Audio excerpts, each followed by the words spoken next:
Hey YouTube, after showcasing the Gyarados team the other day and having used Mantine before, I kind of recognized how strong these flying water type Pokemon are just because like there's Gastrodon and there's a lot of fighters, so you're pretty good into a lot of the meta here. Obviously need to watch out for Morpeko. So I put double Water Flyer in the back with Chestnut on the front because Chestnut can deal with Morpeko. It did pretty well with the team overall. Obviously, Morpeko is a little bit of an issue, but you can kind of deal with it if Chestnut and even the fast move damage on like Gyarados, Dragon Breath is pretty good there. It is a Shadow, which I will put that in. I did also forget to get my ELO rating out, which I said I was going to do. So I am at 2185 is where I am.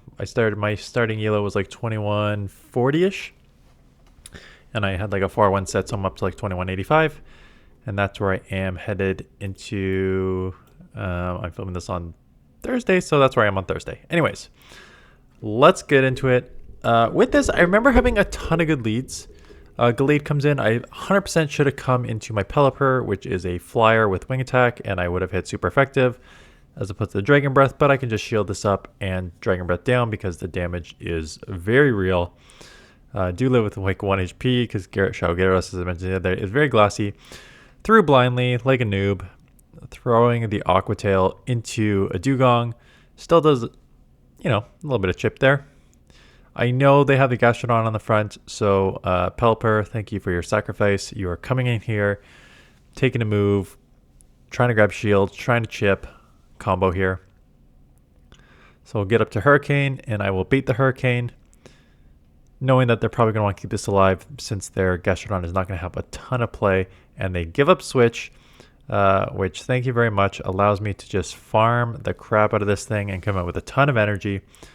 That's basically our best case scenario. So one Body Slam goes through. I'm probably going to have to throw because I don't want to take another move or burn a shield, so I will throw, dump some energy, but I've gotten so much energy, it's fine.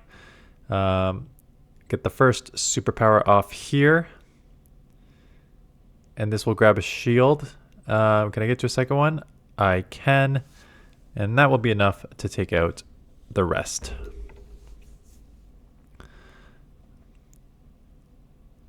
So Brianna is an interesting one because they're a Charmer, so they're going to hit super effective, and you are going to hit super effective too. So I am just going to go straight superpower right away and then probably get into Pelip or Gyarados, honestly, too. Yeah, going into Gyarados, they get into Toxapex. I like Gyarados as a safe swap just because the Dragon Breath really, as long as it's not a fairy, which is only like a Zoom roll, the Dragon Breath does so much damage, and then you can decide how you want to play the matchup out. Do get the defense fall, even if it's Brine, which is resisted, it's still going to put me pretty low, so I will shield. And able to get to another move here. They do let it go. And it is a Gade in the back, and the only problem for you is Gade is very glassy, so saving 2 shields is not even useful. 1,000,000% just sacrificing Chestnut here because I have a super effective wing attack user in the back, so I will respect this move for sure, even though it's neutral, but it would still probably chip me to the deep yellow, and now I can wing attack down, and they save 2 shields for a Pokemon that doesn't even get to use them when I have 2 fast moves that take them out. Hey, a grass, but it is a Razor Leafer, so this is great here. Razor Leaf's resisted. Get to the Frenzy. They're neutral because they're half grass, half water. So this will land. Does not quite take them out. They give up Switch into Mandibuzz. Gyarados and Pelipper have like a evenish matchup against Mandibuzz at best, so I'm going to try and chip here. They do end up shielding, which is okay because now I have a shield advantage. I do that anytime you see like a Mandibuzz or Mantine or anything where the matchup in the back is neutral, I tend to try and chip with Chestnut before I get into that matchup. So going to shield up a move here on the Gyarados to match shields. It is just an Aerial Ace, unfortunately, so Aqua Tail enough to take out. Back into the Ludicolo. Goodbye, Ludicolo. What do you got in the back here? Another Gade. Get to a move. This will grab a shield or pretty much take him out because Shadow on Shadow. And then it's an instant swap into Pelipper, up a shield, Charmer here basically a top left for them. Take them out here. So as you see, I haven't had to like get out into any Pokemon yet, even though you're same in the back. Azumarill, another good lead. So they get out and into Morpeko. I remember this because I don't know if it's this one I remember because it happened a couple times where they swapped into Morpeko. Now, electric resisted, psychic fangs super effective. The aura wheel's insignificant because of both those resisted. So they're just going to go straight psychic fangs. So the good news is with a little bit of energy and being able to take the first psychic fangs, you can outpace because it's going to be like 8 by the time 8, 12, 16 sort of thing. And you'd be 5, 10, 15 and you have an advantage in energy and they're going to have to throw more moves, which means you're going to get an extra fast move through it every time. So you'll have to burn both shields, as you're going to see here, but you'll get to a superpower. The problem is, by the time you go through all that shenanigans here, they can catch. Or, I don't know if they caught here. I remember them coming back once. One time I remember them getting out and back into the original matchup. So that was kind of tough. And speaking about tough, Pelipper against a Shadow Quagsire, I really thought a Hurricane hitting all the things would take out, and it leaves it with 1 HP, and that 1 HP is enough to get them to a Stone Edge and one-shot me here. So that is unfortunate. If I did that, it was an easy win. Unfortunately, because Azumarill already has energy, and because I'm a noob who did not burn the Switch Clock, I can't even catch. They get to a move. I'm going to go down here, and then Gyarados with resisted everything is not going to do anything here, so I'm going to lose this matchup. So yeah, again, Morpeko, because you could still win with Chestnut, it's okay, but it does take you down to the zeros. Like you both burn 2 shields, and then you cannot Gyarados and Pelipper more on the glassy side. So if you get stuck against a bulkier Pokemon that hit decently hard, you're sort of in trouble. So yeah, I probably wouldn't recommend using this backline. But no, this is the second time I showcased Gyarados. I've showcased Mantine. I showcased now Pelipper. I do think that I do think these flying waters have play for the couple days that we have left here. Morpeko on the lead this time. So yes, we are going to play out the matchup exactly the same. Take the first Psychic Fangs. You're going to outpace, but it'll take 1 superpower to take out. You need to get to 3 of them. That's 30 turns worth of moves. 10, 20, 30. They need to get to 4 Psychic Fangs, so 8, 16, 24, 32 means you win on the pacing for this, which means you just kind of stay in this matchup. And then we'll have to hope that we'll see what they have in the back. Maybe they catch this one. I went against a few more Pekos against Chestnut, luckily. I remember when they catch on a Gastrodon. Maybe this is it. Yeah, there's your Gastrodon. So catching on a Gastrodon, the superpower, which is already 2 times lower, so it's not going to do much. But Pelipper is going to come in, taking those resisted Mud Slaps, non-stab body, nerfed Body Slam. Easily live, so I can even come out with a bit of it. I'm definitely going to come out with some energy because I need to be able to throw a Weather Ball at Morpeko as soon as it comes in. So Weather Ball does not quite take him out. Story of the day here with this team. 1 HP, 1 HP.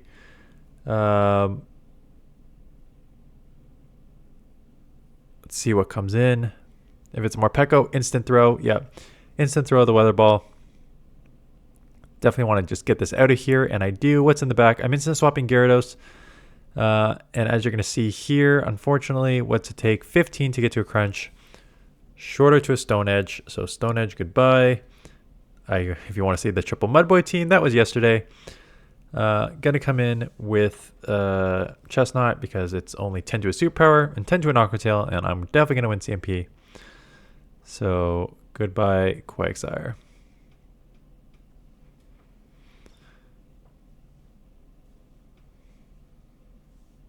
Toxapex. So this is a bad lead. There we go. First bad lead. Instant Gyarados. And they stay in because Toxapex is, yeah, you know, got an evenish matchup here. Got the bulk. Poison jabs are adding up. I do land a crunch. No defense fall, unfortunately. And even if it's a brine, you know, I got to respect it. So I'll shield. They actually do go straight Sludge Wave. So that is pretty big there. Able to get to the next crunch. So hopefully grab a shield or take it out. I mean, Those are the two options, so I don't know what I'm hoping for. They do shield and farm down. So now what do I do, right? I got to take it on one of them here. I'm going to have to come in and burn a shield, and now this puts you in a bad matchup in the back. It is a Sludge Wave, so it's a good shield, but down shields now. If a Chesnaught comes in, I'm going to chip it because I can probably put it into wing attack range if I chip it from this range. Now, unfortunately, here comes a Frenzy. It's going to probably put me in the yellow. Pelipper's glassy. Deep yellow at that. And what's in the back? A Swampert. And unfortunately for my Chesnaught, Swampert now has access to Sludge. So Sludge will take Pelipper out here, and then with a shield advantage will take me out in the back here as well. Gotta commit to the farm down, but not gonna get it. Probably live a Hydro from a non-Shadow Swampert, but I will not live a super effective Sludge. So that, oh, I do by 1 HP, but that's not good enough there.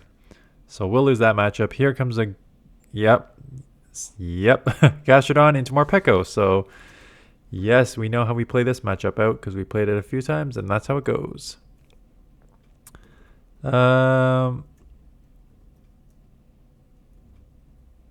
Just checking if there's anything over here that is of importance.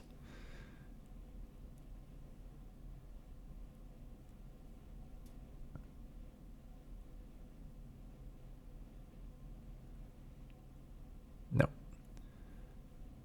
It was 726. Okay. Okay. Now I can hopefully, I'm sure YouTube will put my thing in there. Okay, so for those of you who are not anywhere up to date on the YouTube, we'll talk about YouTube for a sec. I don't know what's going to happen with ads. YouTube has updated their mid-roll policy and how they do mid-rolls on videos. So you may be seeing a lot more, or you're going to see the same amount. I don't know. So just FYI, let me know in the comments below if you don't have like ad blocker, or if you don't have the premium membership. Are you seeing more ads on these videos over the last couple days? It went into effect a couple days ago. I could talk about it here. Yeah, let's talk about it here and just Dan talk, because you get the team. Generally, if it's a good lead, you stay in. If it's not a good lead, Gyarados is your safe swap. Try and chip a bunch. Try and grab shields. Maybe flip switch if you need to, if you can and need to. I think Chesnaught's really good. I don't think Pelipper is worth it, honestly. I think if you're going to use Pelipper, like, just use Mantine. I think Mantine's just better. Although these weather balls do friggin' spam. And then Gyarados. Yeah, Gyarados is decent. It was kind of a sneaky one, but it is pretty glossy. And again, the non-stab Dragon Breath, non-stab Crunch. Just rough. Another good lead here, so they're going to get out into Sableye. And Sableye, yes, is going to spam, but actually Foul Play is resisted, so no, they're not going to spam here. They have to throw Dazzling Gleam, which makes this a bait game, so I don't want to play a bait game. So I'm going to come here. Okay, YouTube. So for those of you who do not know how they, this is just going to be a very random information dump, just so you understand how ads work for mid-rolls and stuff like that. So, ads. If you turn ads on, you are allowing for ads at the beginning of your videos and at the end of your videos. So before a video starts, you're going to get an ad, and after your video ends, before you go to another one, you're going to get an ad as part of the video that you just watched. So that's how the ads works when you just turn them on. If your video is over 8 minutes, you're allowed mid-rolls, and mid-rolls are the ones that pop up during the middle of the video sometime. Sometimes they seem to come up early, sometimes they seem to come up middle, sometimes they seem to come up late. It is actually sort of at the request of the YouTuber and sort of at the discretion of, not sort of, it is at the discretion of YouTube itself. So how the mid-roll system works is a kind of dumb system. Basically, you put in mid-rolls where you want. You also had the option to let YouTube pick where suggested mid-rolls, but otherwise you put mid-rolls where you want. However, mid-rolls, if you put a mid-roll in a spot, so what I used to do when I first started is I used to do 20-minute videos, and I thought, you know, put one mid-roll halfway through the video. Like so if it was a 20-minute video, I put it at the 10-minute mark. So I'm like, yes, YouTube, I just want you to show one ad halfway through my video. One is sufficient. Many, many years later, I've been doing this for almost 4 years now. I learned that's not how mid-rolls work. In fact, when you select a spot for mid-roll, you are now just giving YouTube the option to actually show a mid-roll at this point. It does not mean they have to. So YouTube behind the scenes does a bunch of analytics. The AI algorithm, the AI looks at your videos, sees, okay, you suggested this spot. Does that spot make sense? Does that spot work for viewer retention? Does that spot cut you off in the middle of a sentence? Does that spot do this and that and this and that? So YouTube will actually make a determination to show the ad or not. So a lot of you have said for years that you never got mid-roll ads on my things. It's because I used to put one in and YouTube probably just did not show them. So I'm like, okay, if YouTube makes the decision on their own, how do you like what do you do?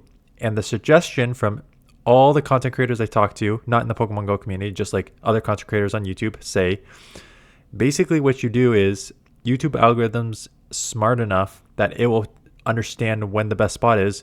You just put them every minute and then let them do it. So if I have a 20-minute video, I'm now putting ads at the 1, 2, 3, 4, 5, not exactly on the ones, but like minute 15, 2:30, 3:40, like not even, just like kind of clicking every like minute and a half. I'm just putting one in and letting YouTube decide. So I can put in like 12 and then YouTube will decide based on the viewer. They will say like, the viewer will usually sit through a couple. We're going to show them a couple over the span. Or this viewer never watches ads and closes it. We're not going to show them ads. So it's very much YouTube discretion. Update. YouTube has decided, because people are now doing what I'm doing, and as a lot of people are doing it, are putting ads like every 45 seconds. A lot of times when we like give YouTube the idea to put the ads there, these aren't actually in good spots. So what they've done now is they have brought up basically these X's beside, they're not X's, they're like red flags. So I put in ads every like minute, like I always do. And then like 30 seconds later, I'll go check the monetization and it will say, you should update your mid-rolls. And what it will do is it'll put a red X beside, like, these are the ones that don't make any sense. So they're like in the middle of a sentence, or people are just going to leave at this point. Like, it's not a good point for mid-roll. So I just like X them. So I just X them out now. But at the same time, they're now giving more suggestions of like, this is where it actually makes sense in your video to do these. So why I'm saying like, I don't know how many video ads you are going to see is because, one, the algorithm gives you ads based on how many you're willing to watch. And two, if I was doing this every minute and it didn't make sense, the YouTube AI would not show the ad during that time because they're like, this doesn't make sense. You're like mid-sentence. Why are we going to show an ad there? But now if I'm letting YouTube decide, like, yes, YouTube's AI is like, this is the better spot to put the ads. I'm like, okay, I trust your judgment. They're maybe more likely to show those ads because one of the truly the feature that they said, we are doing this because it will make you more money and it will make us more money because we are determining when the best time to show ads are. So we have the opportunity to show more, you make more, we make more. Okay, YouTube. I'm assuming you pay people a lot more than I make in my job to figure this out. So we'll do that. Anyway, all that to say is, if you're seeing more ads, let me know. If you're not seeing as many ads, let me know. Because I'm basically just letting YouTube decide where it truly believes is the best opportunities for mid-rolls now. Hope you're having a good weekend. Thanks for watching and the support. And I will see you guys in the next one.